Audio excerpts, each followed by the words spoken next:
Story 1. If you're dependent on using signals and hints, then you're just bad at communication. Women will say that men are oblivious, but then they'll use the same strategy over and over again that they know doesn't work.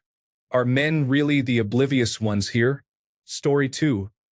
That it's a very big deal for most of us non-players to work up the courage to ask you out for coffee. The whole magical meet-cute thing that you see in the movies is mostly fiction. Don't be mean if or when you turn us down. Story 3. Since women have changed over the decades, so have men. It was bound to happen. You cannot change one half of something and expect the other half to just stay the same forever. Story 4. There are lots of men with the personality types you say you want. Unfortunately, most of them do not have the physical appearance you claim you do not care about. Story 5. 1. As many times as women have told men to listen to them, it has also been made abundantly clear that some of them aren't even listening to themselves. In 2024, there shouldn't be any confusion as to why some men might hesitate to approach women.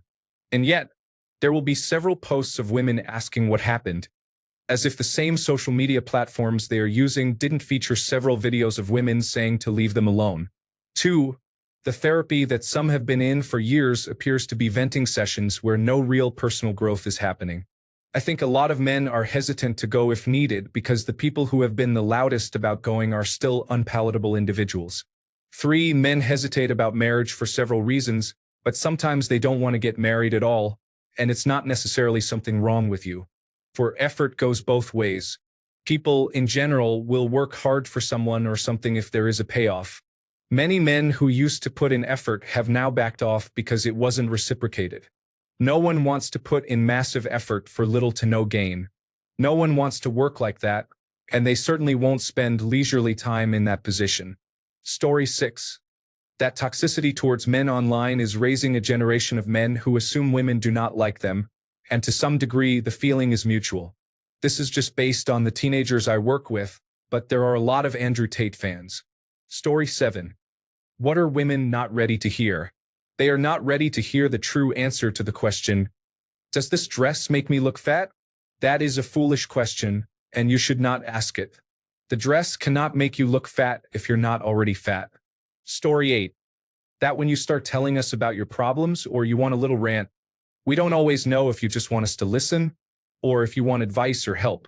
A steer would be nice instead of just biting my head off. Also, my rendition of Bohemian Rhapsody. Story 9. If you are constantly finding yourself surrounded by drama, there's a good chance it's you. You are the instigator for the drama. Stop gossiping and watch how fast that clears up. Story 10. Men are not the enemies you think they are. The super wealthy of the world want women hating men, so we are all less likely to work together to combat oppression of the working class, or even recognize it. Remember, they stoke culture wars between us to distract us and disorganize us, while they wage a class war against us. Story 11. Your concerns are mostly valid, but you also have privileges. Additionally, as consumers in a globalized, mostly capitalist world, you are responsible for many bad things too. Stop acting like it's all our fault. Story 12. You look fine. No, you are not fat. No, you do not look your age, you actually do look younger. Yes, you can eat those tacos and hamburgers, you will be fine. Story 13. Being a guy also sucks. Being a guy has always also sucked. All those centuries that women were oppressed and men were running the show, most men were not running the show. A few men were running the show. Most men were also oppressed. The fact that the king has similar genitals to you is not much comfort when your life consists of breaking your back in a field until your local noble decides to round you up, put a spear in your hand, and send you off to die in a muddy massacre far away. Today, guys still have some advantages. But guys also have a higher suicide rate, a higher workplace injury rate, and a higher rate of death by violence. And it's not a small difference. It's huge. We have a shorter life expectancy and are less likely to remain in good health into old age. In many jurisdictions, matrimonial and parental laws really, truly are dramatically skewed against men. Not everywhere. It's not super bad where I live. But in some places it's crazy. This isn't a complaint. Women don't have it easy either. It has always been difficult for the vast majority of people. Unless you're rich. And then it doesn't really matter so much whether you are a guy or a girl. Life is fine. We should all focus on being annoyed at the rich. Story 14. The attitude some of them carry and the sheer misandry they are allowed to get away with makes men resent and hate them. They then push the resentment toward them as resentment against women as a whole. No normal man hates women, only those who are so misandrous they should have been left in the 16th century to fight for women's rights against misogyny. Story 15. We are not the ones making you put on makeup and do your hair and spend hundreds of dollars at Sephora and Victoria's Secret to please us. That's all for you. I once had a girl show up to a first date without makeup, and it was an instant turn-on. Story 16. You cannot change, fix, or otherwise improve men in the way you would hope. Warning signs are there for good reason. It is not exclusive to men, but we have to want to get better for our own reasons. Story 17. Being obese isn't just a problem because of how it looks. It's a real medical problem that will affect your life and the lives of those around you. Lizzo will be lucky to see 60 at that weight. Men are not shallow for having a problem with obesity. Story 18. I see TikToks and stuff all the time with women over 30 complaining about dating and how hard it is to find a partner. It's a combination of two things. First, your expectations are probably way too high. Not every woman can find a 6'2" stud who makes $140,000. That type of man literally has his pick of the litter, and it's probably not you. Secondly, by 30, lots of men are just jaded from years of bad relationships or being cheated on multiple times and have no desire to even date seriously in the first place. Story 19. Those movies and sitcoms that show how great a cheating girlfriend or wife's life ends up are misleading. In reality, it can destroy families and tear people apart. Stop enjoying them. It shows where your moral lines are drawn. Story 20. A lot of reality. Their worldview is a selfishly constructed fantasy built through make-believe sessions with their friends, fueled by the media they consume. Story 21. With equal rights come equal responsibilities. Equal pay? Absolutely. That means we both can and should contribute equally to expenses. Also, a lot of men dislike it when women play hard to get. Either you want us or you don't, so stop it with the mind games. If he wanted me, he should chase me. And risk being labeled a creep, or worse. Definitely not. Story 22. If he didn't want to commit to you, he didn't want you, he just wanted sex and attention. Stop giving out free intimacy if you want a relationship. Make your intentions known upfront always. Story 23. Your relationship history matters. Situationships, one-night stands, sugaring, number of exes, etc. Sure, you can lie about it, but it shows. You'll get away with it on men that aren't experienced, but once we get the experience, it's so easy to catch. Story 24. Also, grinding on a man or doing something to him that would be wrong if the genders were reversed is not okay. Playing hard to get is not sexy or attractive. It just makes us not interested in seeing you. Story 25. Do not judge your future partners against the one you thought was the best, richest, best looking, best in bed. Living in the past is a disservice to yourself as well as your current and future partners. Story 26. That no one cares about your duck-face selfies, or no one is really interested in you at the gym. The whole "you have a boyfriend" thing is just annoying. We're trying to help you, and if a guy compliments you, take the compliment, geez. Story 27. Many men are socially inept and will not catch clues or hints. Be explicit with what you want and especially with what you don't want. There are guys who think they have a chance with the girl at the checkout counter because she smiled and said something nice to him. In the same vein, there are many men who won't catch obvious clues, as well as men who are too terrified to ask women out at all because they've been conditioned to think that women don't want to be bothered in public. Take some initiative. Story 28. That a good chunk of the problems they complain about have been created and maintained by their fellow women. Slut shaming? Mostly other women. Unrealistic beauty standards? Again, mostly other women. Trouble finding the perfect guy? Severe competition from countless other women. Story 29. Women should go to prison for false rape accusations and serve the same kind of time as men do. Additionally, women should not receive child support if the man didn't agree to the birth of the child. Story 30. For women who engage with OnlyFans for provocative images and videos, you're potentially ruining your future partner prospects, career prospects, and your children's lives if you have them.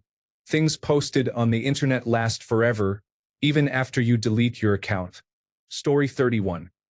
We, the majority of men, do not care about your height, size, hair color, race, or anything like that as much as you think we do. If we find you attractive, just accept that we find you attractive. Story 32.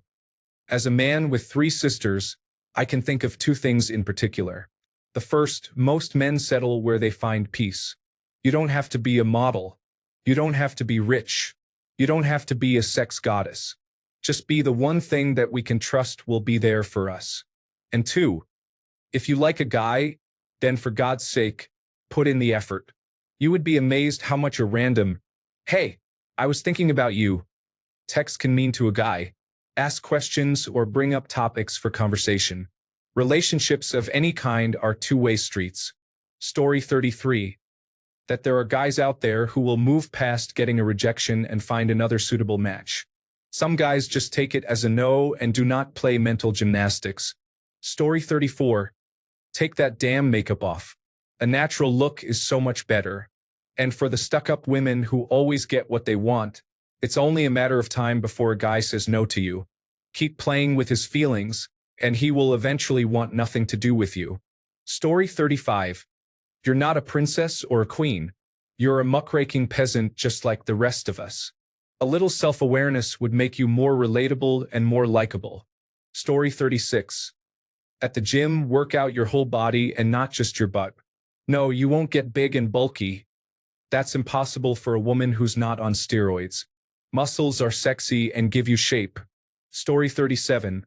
A lot of you talk about how you don't dress for men, and I believe you, but you aren't dressing for yourself either. You are dressing for your insecurities and other women who will tear you apart if you don't conform. A lot of issues that you deal with come from internal hate, woman to woman, and it's sad to see. Story 38. Most of us do not care about fingernails as long as they are neat and tidy. Dropping huge sums of money to get your nails done is strictly for yourself or to impress other women, which is fine. Just don't expect us to go crazy over them. As a matter of fact, once they get fairly long, we tend to think of hygiene issues associated with having long nails and get kind of grossed out. Story 39. Stop feigning victimhood for every little thing. There doesn't always need to be a bad guy as the source of all your problems. Modern feminism is to blame here. Story 40. Not all women, but for those it concerns, guys can be raped by women. My ex used to have sex with me in my sleep. I gave no consent for this, and it hurt me badly. I was just a piece of meat. For the small group of women who profess that men can't be raped, you are nothing short of delusional and biased. Story 41. The majority of men are not predators, and we do not appreciate being treated as such. Just because we give you basic courtesy does not mean we want anything from you or twist it into some way to call us bigots. If I see you in a parking lot working on your engine and I ask if you are okay, it does not mean I think a woman is too stupid to work on a car. It means I can give you a jump start if that is what you need. I am out in the country, and things like this are not uncommon. Story 42. The only reason why so many women get away with all kinds of things is because half of men are so deprived of female attention that we are willing to compromise our own morals and put up with your behavior just so we can get a fraction of the attention you receive on a daily basis. Story 43. You don't have the privilege to be sexist just because you're a woman. And even though you think you're a feminist, hating men as a whole and consistently saying that women are the dominant gender makes you a sexist. Oh, I also forgot, we're not more dangerous than goddamn bears. Story 44. You understand that you cannot fake mental health? And no, memes do not constitute a healthy supplement for the level of care and therapy you genuinely require. Story 45. We don't need to know all the inside gossip between my friends. For most, we are perfectly content meeting up with a friend, hanging out, living in the present, and going our separate ways. Story 46. If you reject us or don't make us feel wanted, you haven't been abandoned when we leave. If someone disagrees with you or breaks up with you, they're not a narcissist. Story 47. Us not wanting to talk does not always mean you upset us. We just don't talk as much. It's tiring, and if we don't have anything with purpose and worth saying, we'll just not say anything. Story 48. I don't chase women who play hard to get. I won't ask what's wrong with you if you're dropping hints and I can tell you're upset. You need to communicate with me like an adult. Unless you're doing women's work gender role-wise, you don't tell me that's a man's job because it's an unpleasant task. Story 49. You are the same as me, but with different sexual organs. We don't have to have sex to be kind to one another, to show love, interest, or care. I'm not talking to you because I'm thirsty. I'm talking because I want to see if you will give me the chance to care.